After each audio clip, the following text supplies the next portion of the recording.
Dr. Rita Severis is the co-founder and executive director of the Kostas and Rita Severis Foundation, a non-profit organization for the promotion of Cypriot culture by promoting research and scholarship in Cyprus. Additionally, the foundation opened the Center of Visual Arts and Research in Nicosia, which Rita serves as the executive director. Now, the CVAR currently hosts thousands of works of art, textiles, and books on the history, art, and culture of Cyprus. Rita herself completed a PhD in art history and currently serves as the honorary consul of Canada and Cyprus since 2010, and has most recently received the Order of the Star of Italy from Italian ambassador to Cyprus. And today I'm so privileged to have her with us to discuss a publication of hers called Traveling Artists Through Cyprus. So, Rita, thank you so much for joining us today in the podcast. Very happy to be here. You know, that's kind of close to home, the fact that you are the honorary consul of Canada. Do you mind telling me how that happened? I think it was by accident. I got a phone call one day from the then ambassador of Canada to Cyprus, and she asked me if I was willing to act as their honorary consul. I thought about it a bit, and I thought, yes, why not? Okay, and we started from there. It's been a wonderful experience. It's been wonderful 12 years and carrying on. Learned a lot, met excellent people, wonderful people, got to know what Canada is all about and the Canadians. So, is this a position that expires, so to speak, or is it something It's in usually a perpetuity? 3-year contract, which is renewed every 3 years.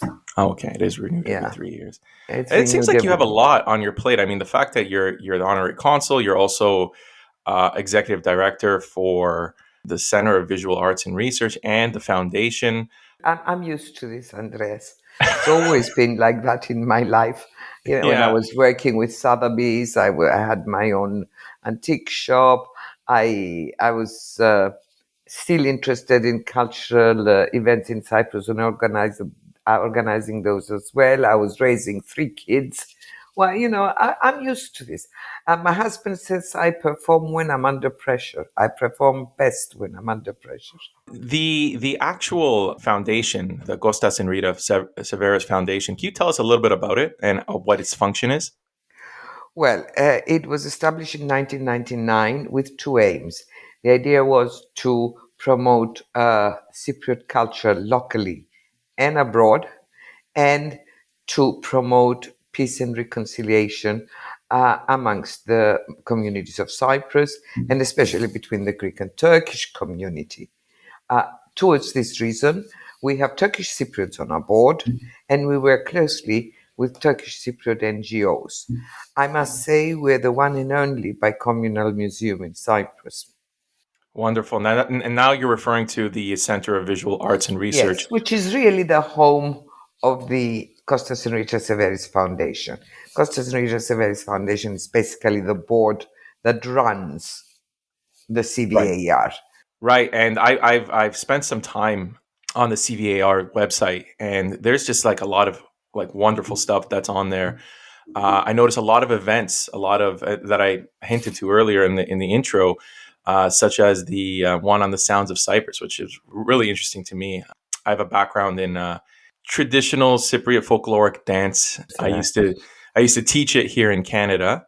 You know, that kind of drew me a little bit, and it's a shame I wasn't able to be in Cyprus when it was We, we, we, hosted. But we, we do a lot of events, and we don't only have events within the museum. We yeah, go out in the streets because we believe that the museum should approach the people, should go down to the streets, down and out into the streets, and get closer to the people and bring them up into the museum. We don't yeah, want to sort of be on a escalated venue, right. we want to be part of the people. So we did have quite a lot of musical events in the streets, like opera in the streets, Greek and Turkish Cypriot singing opera in the streets, dancing in the streets, all Hmm. the dances from the end of the 19th century to today, and also for 3 years, Ermou 1900. Ermou was the most commercial street in Nicosia. which is now the Green Line, the buffer zone, and we recreated Hermos Street and had all the old craftsmen, all the old sellers, and of course, dancing and music of the period. It's incredible. It really is incredible, and the fact that you also host thousands, if I'm not mistaken, textiles and books and artwork that relates to Cyprus. Yes, yes, we do. Now, Yes. how does it work? It's not really a library, so how would that work? How do Oh, it is researchers a get in? library as well. There is the museum, which is 4 floors, and it Mhm. exhibits the paintings by traveling artists to Cyprus through the 18th, 19th, and 20th century, and also um, memorabilia, lots and lots of memorabilia, and lots of costumes and textiles. But parallel to that, there is a 4 floor library, which we call a research center, with thousands of books on travel, history, and art of Cyprus, with a huge archive and perhaps the largest collection of old photographs of Cyprus, starting from the mid 19th century till the 1970s, perhaps over 50,000, Wow, which are there. Everything is digitized and everything is open to whoever is interested to come and study, read, do research, do anything they want. And we do have a lot of researchers and a lot of people that come and read our books. that's amazing. The first time I came across your book, Traveling Artist in Cyprus, I was immediately drawn to it because you sort of present the quote unquote modern history of Cyprus, again, from the 18th to the 20th century, but through the lens of art. And it's a really unique way of presenting Cyprus's history. Again, using art as a lens to interpret the different perspectives and viewpoints on Cyprus, and which we're going to Yeah. talk about a lot today. And I know it's a little bit too late to congratulate you on the book. It's a couple of years too late. Long, long ago. The book was done long, long ago. In fact, I want to redo it now Yeah. because in the meantime, I've discovered a lot more paintings and a lot more artists. So Yeah. it has to be redone. But it's a matter of time, to find the time to do this sort of thing. Once upon a time, I was writing, reading, researching, writing. Now I'm running a museum. Yeah, I know, I And understand. And I chose this perspective because I wanted the most objective possible. And if it was a Greek that was writing or painting, it would be Greek. If it was a Turkish Cypriot, it would be Turkish. At Mhm. least these ones, although they're influenced by the background quite often and quite a bit, still, I believe they're more objective in their views and comments than the locals. Now we begin the book actually in the 18th century, so that's the 1700s, where especially in Europe at the time, there's this thing called the Grand Tour, where, in a sense, Europeans rediscovered antiquity. Can you mind telling us what exactly is this Grand Tour, and why was Cyprus not necessarily on the itinerary for European travelers? The Grand Tour was a dream of every young gentleman that wanted to be seen and treated as a gentleman. It was learning the classical world and exploring the classical world. He was going abroad and coming back with knowledge and with experiences. Remember the Society of the Dilettante, etc. And these young men would go off to see the classical world, basically. That meant Italy, Greece, and from there on, uh, Turkey, Egypt, and the Holy Land. Cyprus was never part of the Grand Tour. Why?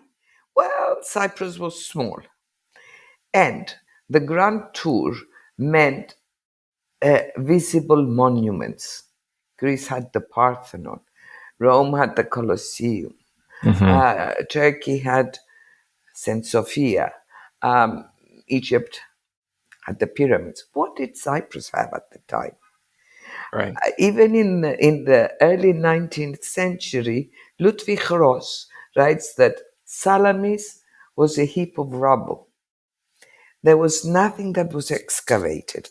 Very, very little was here in Cyprus. And Cyprus was a god-forsaken uh, province of the Ottoman Empire. Nobody would visit.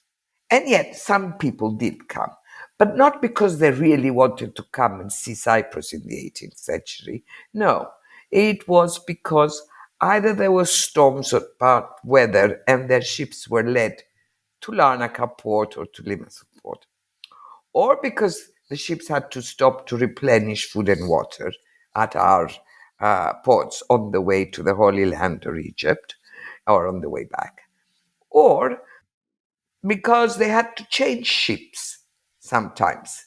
The Hmm. ship would bring them from Egypt of the Holy Land to Larnaca, and from there they had to change ship and to carry on back to Europe, or vice versa. And this gave them a chance to see Cyprus for a short while. We don't have many people that ventured into the inland, the hinterland. They basically stayed around the coast and didn't stay long, very little. Yeah. Now, when these travelers arrived in the 18th and 19th century, were they in any way interested in Ottoman or Greek contemporary culture, or was engagement with the locals simply done as a necessity? And I say that because a lot of the journals that I've read from this time, the descriptions of the men and the women is quite Yes, derogatory. yes. Well, actually, still for Cyprus until about the middle of the 19th century, Cyprus meant Greek culture for them, basically. Don't forget the myth with Aphrodite, yes? Right. The classical, the Greek mythology, the classical world. So they were basically interested in Greek contemporary culture, but they didn't find that much. They were surprised because there were all sorts of different other different cultures, like French, the monuments, the Lusinian monuments, our castles, etc. Surprised them. They found other things instead. Now, no, they did not. They kept their distance from the locals. Hmm. Um, First of all, they didn't stay long enough to make a point of getting to know the locals. Secondly, they felt that we were quite uncivilized. The Hmm. people that came were people that were interested in antiquities, that were scientists or maybe explorers. They felt that the Cypriots were uncivilized, basically. And what did they see? They saw dark people, people sitting at the cafes, and the labor force being basically made up of women. Nobody stopped to think that, the darkness is because of the sun. The women were not good looking because they were working from morning till time, doing hard labor in the fields, even giving birth in the fields sometime, and picking up the child and coming back home at I night. know the reference that you're making. I think it was Esme. It's Miss Scott Stevenson, That's yes, right. I who think she's the one writes. who made that reference, right? Yes, she writes a lot about the women in Cyprus. Um, so these men, and I mean, then we have Drummond. Drummond is quite derogatory about them. And he said he loves the country. And he says if the men were not so idle, if the men would work, then this could be a paradise. Now, this has been told by many. Mhm. But we have to think about the situation and take that into account. The Cypriots were under conquest for so many years, centuries. Yes, the Ottomans didn't particularly like Cyprus and care for Cyprus in the 18th century. The Pasha wanted his money to make money. He ordered the church to collect it and decide who to tax and who not to tax and how much, etc. As long as he got his money, he didn't care about anything else. They didn't invest in the island. So people were sort of living day by day and had nothing to look forward to. There's also something else. They would always be very careful not to expose themselves to the eyes of the Ottomans Right. as having a good life. They were always dressed very simple, poorly, as their archbishop told them, keep your clothes dark, keep your head down, do not provoke the Ottomans. The houses were looking dilapidated from the outside so as not to attract the Ottomans. Inside, they were lovely, Hmm. but and they had maybe quite a few amenities, but it wouldn't show. They wouldn't show this. Speaking of staying inconspicuous amongst the Ottomans, one of the most famous travelers in the earliest period in your book is Basil Barsky. Now, he was Russian, and the Ottoman Empire and Russia were at war at the time. But he went out of his way to make a pilgrimage to Cyprus. Now, how do Barsky's travels differ from someone like Alexander Drummond, like you mentioned, who also visited Cyprus in the 18th century? It seems that there's a little bit of a religious versus secular. Um, He's unique. Barsky is unique in what he did. First of all, he walked the whole of Cyprus. He didn't use mhm, mules or anything. He walked from one place to the other. He came to Cyprus because he wanted to study orthodoxy. He wanted to study, to see, and live within the Orthodox world and to see the monasteries of Cyprus, which he did. And he drew quite a few of them and wrote about all of them. He wasn't very much interested in the cities, or it was basically in Orthodoxy. After all, the Russians at the time felt that they were the protectors of the Orthodox world mhm, in the Ottoman Empire. They weren't the Ottomans didn't want the Russians at the time. Their credentials were not recognized in many parts of the Ottoman Empire, and quite often they had to travel in disguise. right. And yet the Russians wanted to play the role of the protector. So this is why Barsky comes to Cyprus. He comes really drawn by orthodoxy and our monasteries. And he describes them quite well. He draws them in a very amateur way because he was no artist, almost childish way. But it's quite interesting because if you look at the little details, you notice that he was very perceptive. And I'm gonna, and for those of you who are listening right now, a lot of the paintings that we refer to, I do have an Instagram page, and I'll make sure that I'll put up some of these paintings so that you have some context when listening to this interview. We are going to talk now about John Skip, just very briefly. Also, I believe Cassis drew Casas. something. Casas. Okay, so he drew something very similar as well, and I'll explain to you what I mean. Skip, he drew Paphos, the coast, and Casas, he drew the monastery of Belabais. And in both of these, we see, well, for one, in the Paphos representation, we have a temple, the temple of Aphrodite, presumably, Yes. which there is no temple looking the way it does in that painting. And in Casas' painting of Belabais, we see Greeks in classical attire. What shapes these depictions? Like, how do you interpret their paintings and what they're trying to portray? The fact that those don't Well, actually exist in Cyprus. well, actually, what John Skip does is he portrays the castle of Saranda Colones in Paphos, Okay. which was there, and he was being just very illustrative, very representative. Very What he liberal with his saw, painting there. yeah, Yeah. yeah. But what he saw, he tried to paint. With Casas, the matter is different.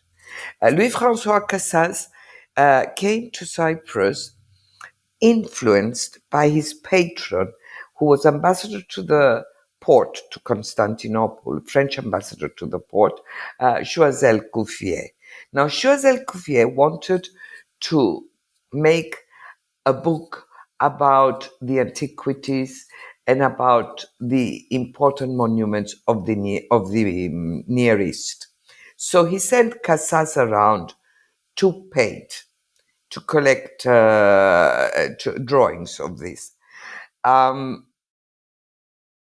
Choiseul Couffier, influenced by the Enlightenment, etc., was a philelith, a great philelith, to the point where Sir Robert Ainslie, the then ambassador to the port, British ambassador to the port, whispered in the Sultan's ear that Choiseul Gouffier had published a book on Greece, just to make him, to bring him in a difficult position. There was an antagonism, of course, between England and France at the time. Who was going to take what from the fast disintegrating Ottoman Empire?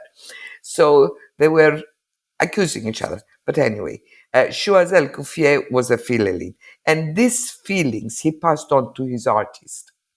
Now, Casas comes to Cyprus and he knows that he's in an Ottoman province, but he also knows that this province is Christian, it's Greek.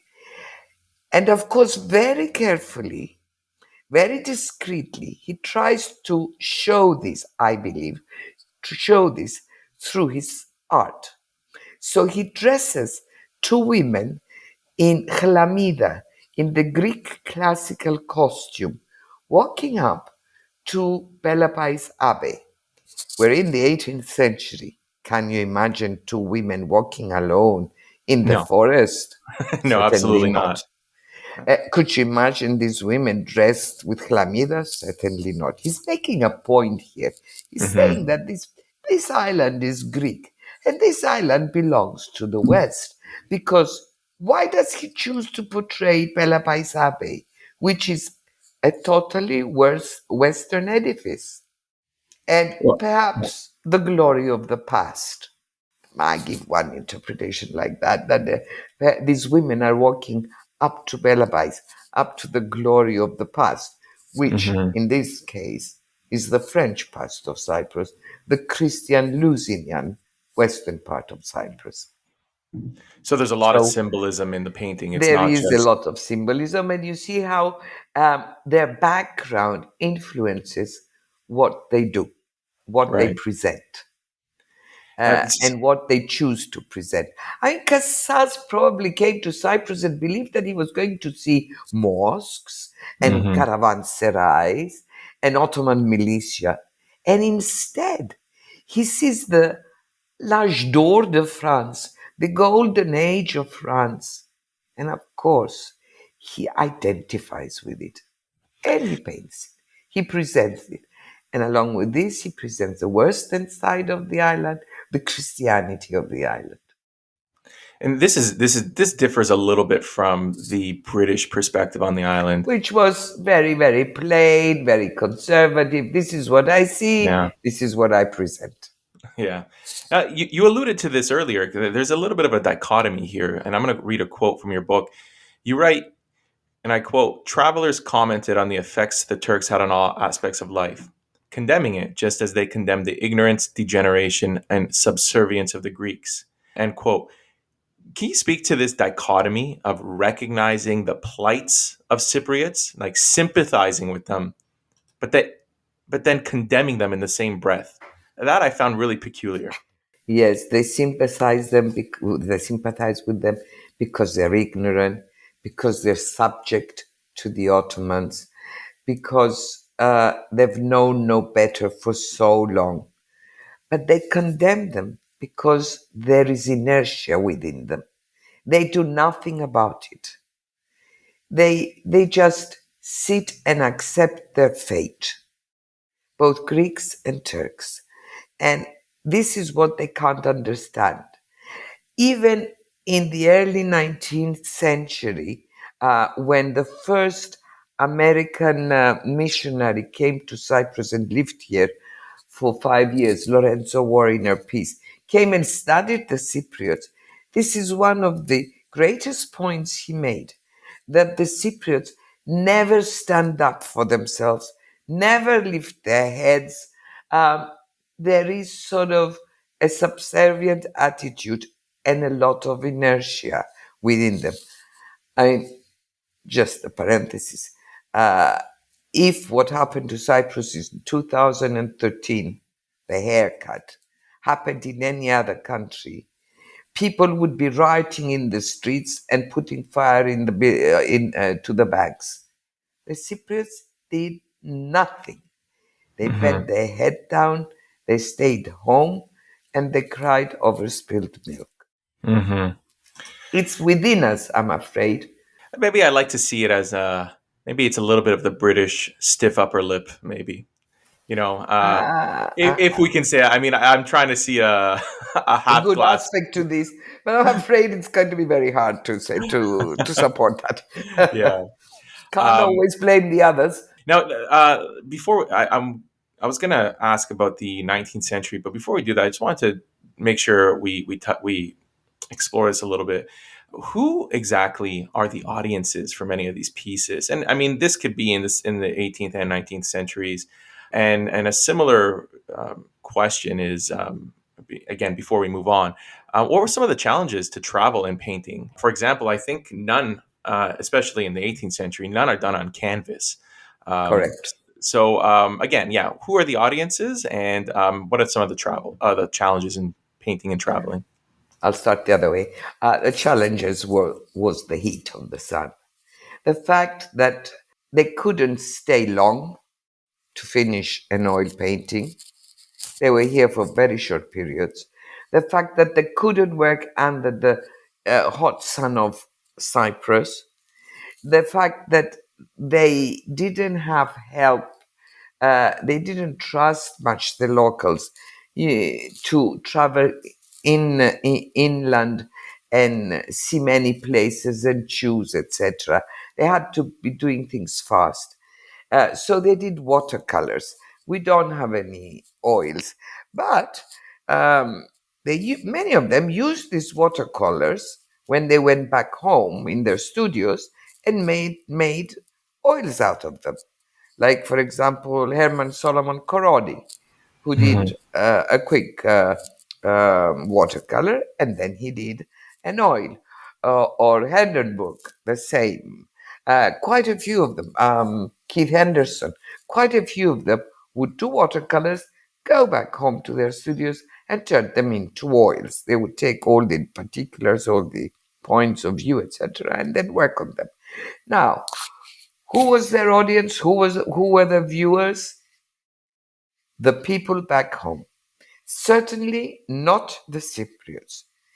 Cypriots didn't care about paintings. They didn't even know about paintings. There were no paintings on the walls until after the 1930s, I would say. But their audience were the people back home, where they made exhibitions. And also, quite a few of them were sent over specially by the government to put, at the end of the 19th century, I'm talking about now, to portray the new acquisition, the new island. So they would go back home and show this new island to their people Mhm. and talk about it. But basically, what they wanted to go back home and show through their art, their experiences, the knowledge they had gained, the places they had visited. They felt that they deserved recognition for going that far away and giving so much of themselves. Right. In the 19th century, we see a huge influx of travelers to Cyprus. Now, why the sudden boom? Because suddenly traveling was easier. We have the steamships. It's much easier. We have an influx of people going to the Holy Land, the evangelical groups, and they stop for a while in Cyprus. More people can afford to travel. More people decide to go and live abroad and make white man's colonies in various countries. So there is more tourism, more people coming to Cyprus as well, and especially at the end of the 19th century, when we have the British. Now, you Yeah, mentioned that a but lot. also in the middle of the 19th century, because then we have also the interest in archaeology. Right. So we have the antiquarians coming through. There are a lot of them that are going, apart from the Greece, Italy, etc., the usual grand tour. They go deeper into the Middle East, and they stop inside to Cyprus as well. Yeah, a lot of the art that we have, a lot of the representations. I mean, I wouldn't say a lot, but we do have a significant number of representations, at least of antiquities from the infamous, I should say, Cesnola from this Yes. period, and his brother, who, I mean, we wouldn't say excavated, maybe looted. Is that a more apt term? Well, that's in inverted commas as well. Yeah. Because, yeah, of course, today it's loot. But Yeah. then we were begging him, people were begging him to buy antiquities. Hmm. They were selling them. People were working for him, digging up and giving him the antiquities. Different situations, Right. completely different situations, which one has to take into account. You mentioned that topographically, it's as if, and this is a quote again, it's as if they wanted to present a country that was topographically reminiscent of the West, but ethnographically reminiscent of the East. How was this done, and why was this done? Why would artists have wanted to do both of these things? Well, if you think of our landscape, of our cities, of our villages, they didn't have much um, um, Eastern elements, Ottoman elements. There wasn't much. The Ottomans came and, okay, took some Latin churches and put minarets on them, etc., built one or two hands or one or two turned buildings into baths. But um, basically, the country was full of monuments of Christianity and of the West. Think of our castles up on the mountains and on the Hmm. shores. Hmm. These were not Turkish, these were Lusignan. Uh, think of a church in every village, or churches. There was Greekness and Christianity all over the island, more so than Ottoman or Islam. But ethnographically, our clothes were very much influenced by the East. We were dressed just like the Ottomans were dressed. The only way to distinguish a Greek from a Turk was by the colors they wore. The Ottomans wore lighter colors, being the ruling class for 300 years. And they used two colors that were not allowed to the Christians: the color yellow.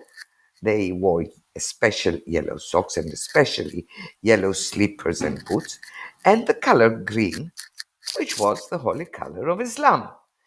Whereas the Greeks kept to darker colors, just like their archbishop told them. Uh, they were inconspicuous. They didn't want to stand out. Dark black vraka, pantaloon, black gilet, dark color shirts, and of course a black turban, a black scarf around their fez, whereas Hmm. the Turks wore a white one, white Hmm. shirts, white vraka. But this was the only thing, the color. The rest were exactly the same. We were dressed exactly the same, and we both wore fez, because there's this mistaken idea that, oh, the Greeks never wore the fez. Of course we Hmm. did. I would say we wore it more than the Turks, because the Turks were used to the turban, to the handkerchief wrapped around their head. And when Ataturk said use the fez, they were reluctant to do it. But finally, they did, of course. But we did it immediately. And we wore the fez until the 1912, 1915.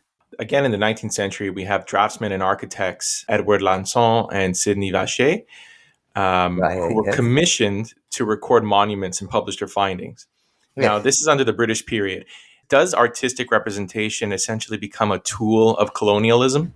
yes, yes.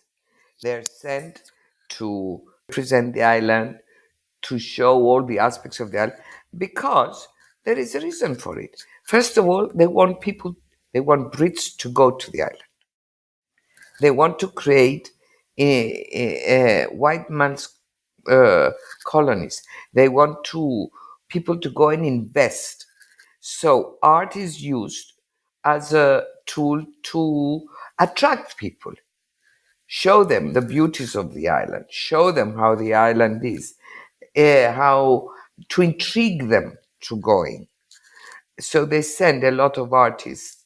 And this intrigues not only people that are entrepreneurs and will start businesses, but also other people like scientists, like archaeologists, like antiquarians.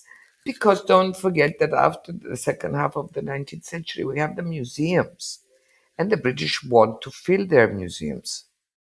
So they want people to go to these places and excavate and find things. Go And ahead. they want people to go, scientists, to go and find, study the flora and the fauna of this and bring back interesting knowledge and information for their own benefits. Mhm. So these new colonies have to be made known. Art is one way of doing it. There is, though, an orientalizing aspect to the way art is, the way Cyprus is being portrayed in art, in order to make it a little Abs- bit more attractive. you- And in fact, I think you actually even mentioned that in some cases, artists didn't even acknowledge European clothing. In some cases, they really wanted to amplify the easternness of Cyprus. So, Exactly. The why is this exotic, happening, and why is Cyprus fetishized in a sense in the 19th century as very end of the oriental? 19th century, we have Orientalism. And this is the idea of presenting the exotic and the picturesque, something completely different, something new to the people of England, of France, of Germany, to back home. So the artists come here, and especially the British, and orientalize the country at a time where Cyprus is much closer to the West than in any of those 300 years under Ottoman rule. Um, why? Because it's different. People like the exotic and the picturesque, but there's also another reason for it. Because the British have to justify their presence in Cyprus. What the hell were they doing in this little island? Why did they want Cyprus? The Victorians have to justify their existence in Cyprus. And their justification is taking civilization to the back of beyond. So Cyprus has to appear as the back of beyond, which in a few years' time, turn of the century, 1920s, 1930s, the British will re-illustrate and show their beneficial presence to the island and how they took civilization. Yeah, and that kind of leads us into the 20th century because Cyprus does become, funny enough, it becomes a favorite tourist destination. I'm not immediately in the 1900s, but But um, of course, the same language, English was being spoken everywhere, the same currency, mhm. beautiful landscapes, mostly Christian, quite safe with the British army, the British militia all around, ruled by Britain. What else did they want? Yeah. You alluded to this in your response just now. Nothing seems to have changed that much though. But in the 20th century it becomes a favorite tourist destination. What has changed? I mean, that seems the same as it was in the past. But now is it simply because we have the flag there and that's what makes it a favorite tourist destination? And Well, if we that's have, the case, how did they then promote Cyprus? How did they get people wanting to go to Cyprus? What sort of elements of the landscape did they use yeah, to sell it? we have the flag. Of course, we have the flag, but we have different presentations of people dressed in European clothing now, of buildings, colonial buildings that remind one of the buildings back home, like Hmm. Government House, Hmm. like other sort of colonial houses, and all sorts of things. We have road system, which the British started and made. We have They advertise a good civil service system, which we must admit these things were done and were very beneficial to the island. The road system, the civil service. They got rid of malaria with the eucalyptus, etc. So a healthier climate. All these are written down. Paintings. There are a lot of paintings of Trudeau's mountains, Hmm. beautiful forests, of nice street scenes, of people dressed in Victorian clothing nowadays, even in Art Deco clothing. If you think of Gladys Pito and her paintings, her drawings, very sort of fashionable dress. All this, slowly, this changes the picture of Cyprus. There is an aeroplane now. 19, 1949, we have an aeroplane. The beaches are being advertised immensely, Yeah. continuously. And then you have not only artists, but also writers writing about Cyprus and writing about the beauties of the islands and how these meets west in Cyprus, etc. Lawrence Darrell, various others. So the picture changes slowly, slowly. And photography also begins to replace the brush in this period, Of right? course, And of what course. are some of their themes that comes out? I mean, I know, and I have John Thompson's work, which is it's an That's incredible. the early, yes, where we are Right, still sorry, Oriental. it is admittedly still the late 19th Yes. century. Afterwards, in the 20th century, we have a lot of pictures, photographs of the mountains, of, funnily enough, the mines industry, Yeah. because they want to promote people to come here and invest.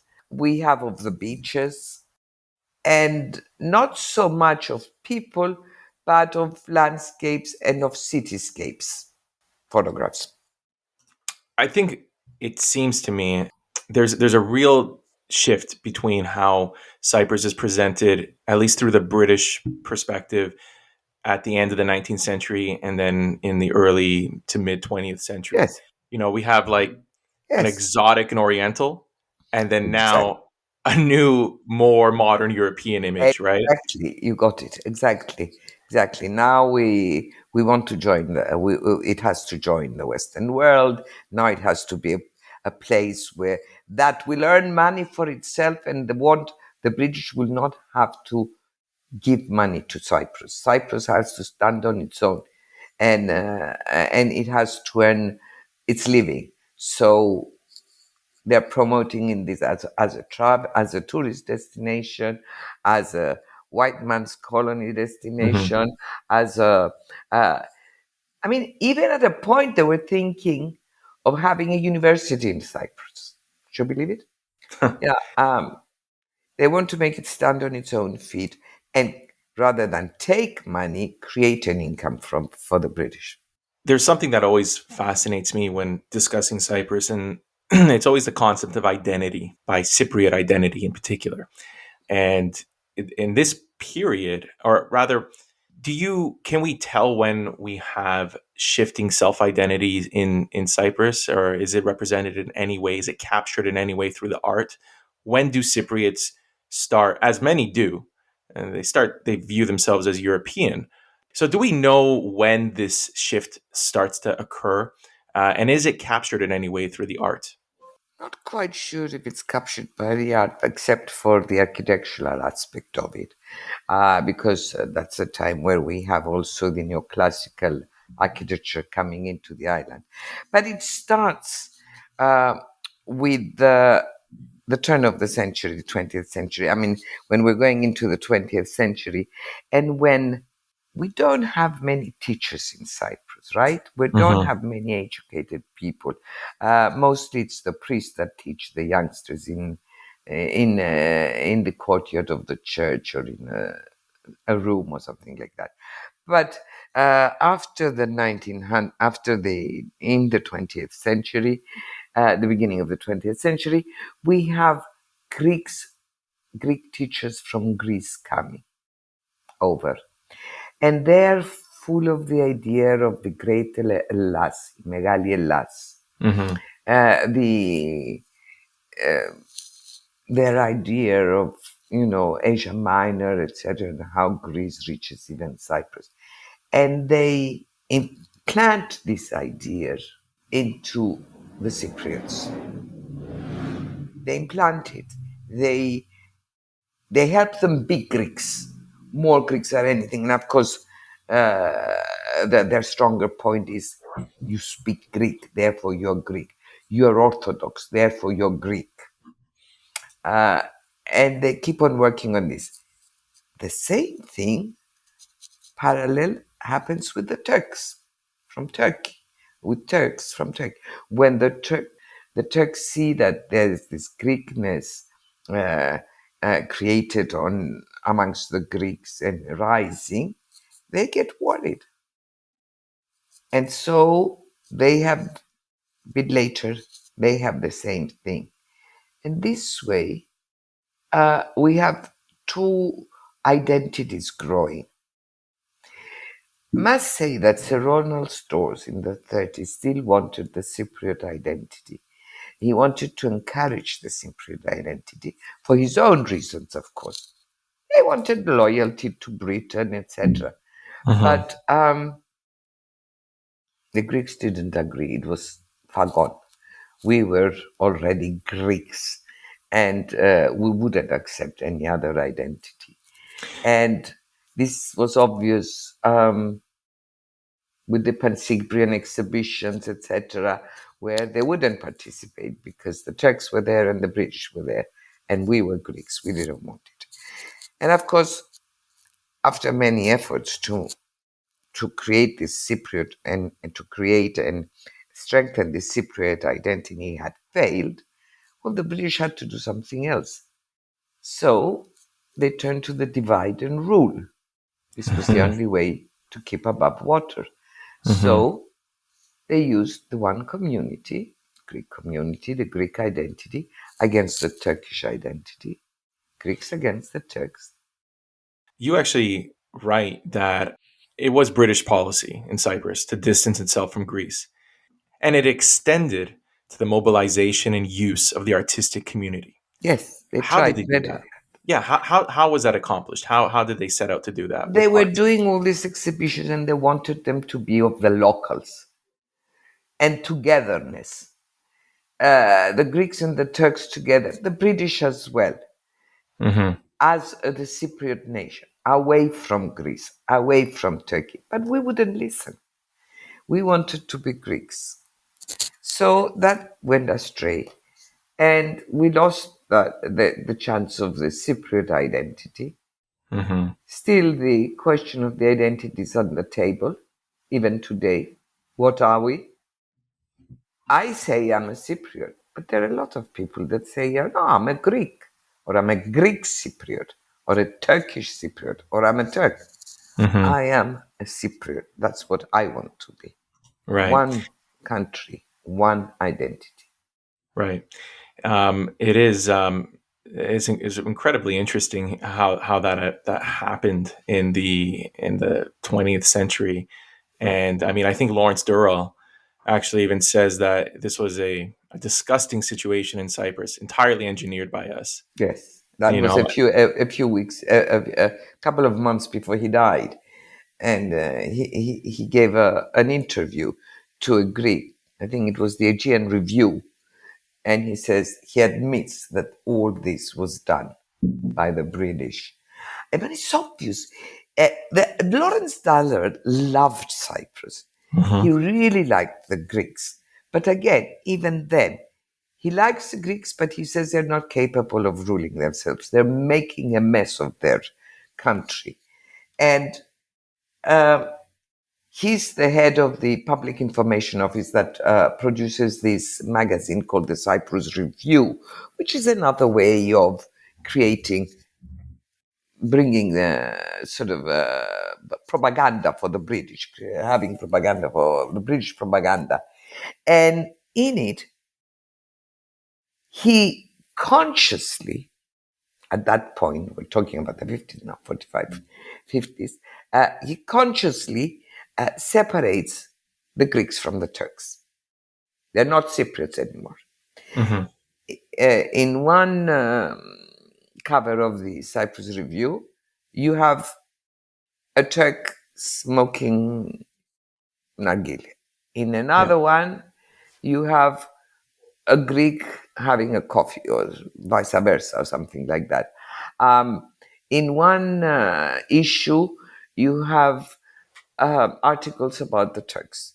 In another issue, you have articles about the Greeks, about Greek monasteries, about mosques, about Greek food, about Turkish food. Never together, separate.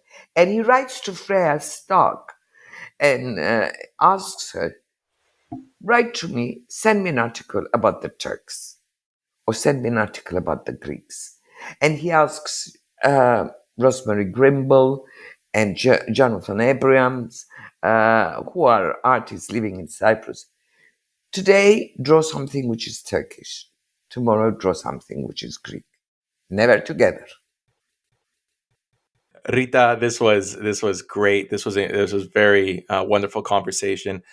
Those listening, that book, Traveling Artists in Cyprus, 1700 to 1960. It is. Well, if you It, liked it, and if you want to know more about Cyprus, then you better read the Diaries of Lorenzo Warner Pease, the first American missionary to the island. Because can you that tell me a was, little bit about it before we sign well, off? he was the first American missionary that came to Cyprus, and he lived in Larnaca for 5 years. He had his children here, 3 children. He died in Cyprus, and 2 of his children died here. And he loved the island, and every night he would sit and write his diary.